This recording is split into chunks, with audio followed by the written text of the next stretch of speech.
I want to start with an excerpt from a book, Woman Hollering, Creek, and Other Stories by Sandra Cisneros. She writes this: "What they don't understand about birthdays and what they never tell you is that when you're 11, you're also 10 and 9 and 8 and 7 and 6 and 5 and 4 and 3 and 2 and 1. And when you wake up on your 11th birthday, you expect to feel 11, but you don't. You open your eyes and everything's just like yesterday, only it's today. And you don't feel 11 at all. You feel like you're still 10. And you are underneath the year that makes you 11. Like some days you might say something stupid, and that's the part of you that's still 10. Maybe some days you might need to sit on your mama's lap because you're scared, and that's the part of you that's 5. And maybe one day when you're all grown up, or maybe you will need to cry like if you're 3, and that's okay. And that's what I tell Mama when she's sad and needs to cry. Maybe she's feeling 3. Because the way you grow old is kind of like an onion, or like the rings inside a tree trunk, or like my little wooden dolls that fit one inside the other, each year inside the next one. That's how being 11 years old is. You don't feel 11, not right away. It takes a few days, weeks, sometimes even months before you say 11 when they ask you. And you don't feel smart at 11, not until you're almost 12. And that is the way it is. When I read this, I asked myself these questions. What aspects of my gifts and aliveness have flowed forward into my adult life from childhood? And I ask you the same questions. I asked you, what flowed into your vocation as a teacher or doctor or painter or businesswoman from who you were at 11 or 16 or 21? And what part of you are dormant in your adult life that come from your childhood? And how might you reconnect with those aspects of your childhood? These and other questions were raised for me by Richard Blanco's poem, Since Unfinished, and this portion of Cisneros' book. Another way to ask this is to ask you, what are you running from? That is your story of growing up. Or what are you still transforming? Or what is unfinished in you? So we begin a 4-sermon series called Unfinished today, looking at promises made and broken, mistakes and habits, spiritual maturity, and today being unfinished. I know that being unfinished can sound like a condemnation of your character or person. It can sound like something a lover yells at the front door as she slams it. You're unfinished. It also can be something that sounds loving. What if it was something God said to you on a mountaintop? What parts of you are unfinished? What if it was the kind of thing a therapist might ask you, or something a compassionate teacher or minister asked? What if right now I ask you, with all the love that I can find in me, you are unfinished, I say to you. What parts need expanding? What parts need conclusions? What parts need work? Would that have a different meaning to you than the kind that condemns? Would it make you feel like everything you have been up until now is okay, even if you have done despicable things? Would it feel like forgiveness, or an encouraging word, or a prompt to grow and change? To me, to be asked these questions would mean that I acknowledge that my life hasn't reached any kind of finish line, that I have things to learn, ways to open up, compassion to cultivate, love to share, hopes unrealized, adventures ahead. To me, acknowledging that we are unfinished means that we are co-creators of our lives, that we didn't do anything to be birthed into the world and the families we were born into, with the cultures or the skin or the customs or the religions or the experiences we had. But now as we grow, we co-create our lives. And from the moment we decide to move through life with purpose and a light grip on what we can control, from the moment we decide that unfinished isn't a curse but an invitation, we can create chapters unwritten or finish stories unresolved. I love the way Richard Blanco does this in his poem. He hints at moments in his childhood, joys and terror, moments in his adult life, confusing and misstepped, moments like when the bird crashes into class and dies on the desk, or the moment when his grandmother calls him a faggot. And he carries that in his body probably for years.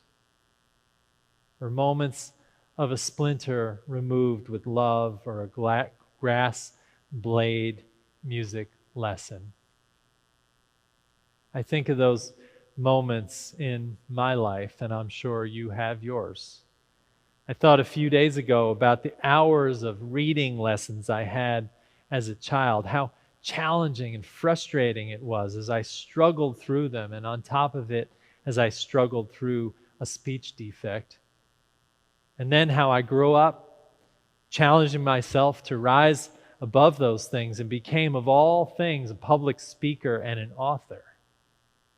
A few days ago, I joined the board of Reading Partners of North Texas to see if I can make a difference in the lives of children who are learning to read. That's not a conclusion to a chapter, but a step on an unfinished path in me. And I wondered what your unfinished chapters are.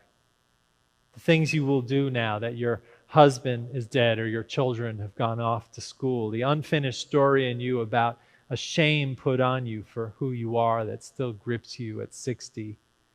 The unfinished business of a hope you tabled to raise a family or to start a career.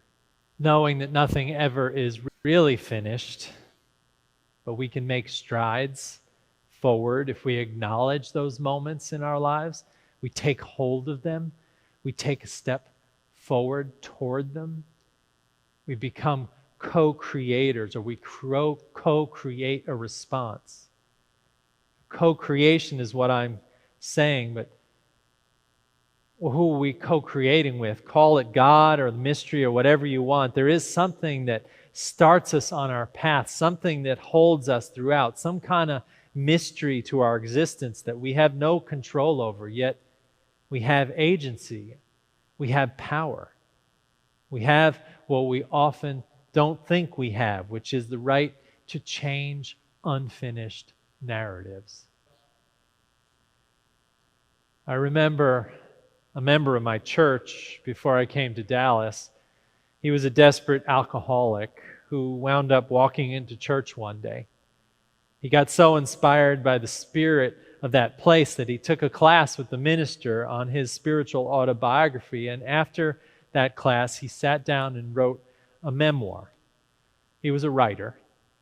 The book is called Returning by Dan Wakefield. Dan came to church and he always told the story that after finishing that memoir about growing up in Indiana, about his father's pharmacy and the crazy characters who came in and out of their lives, and how Dan himself went off to be a writer and drank too much, and so much happened that he ended up back in church, finding himself again. When he finished that book, Returning, he says he usually felt drained from finishing a writing project, but that time he felt energized to help other people tell their stories. Dan went on to teach spiritual autobiography writing in prisons and synagogues and community centers and at Princeton, all because he believes so strongly that we have stories that are never, ever finished. Because no matter who we are, we have memories that hold us. That we are like the onion or the rings of the tree, accumulated recollections that need our attention.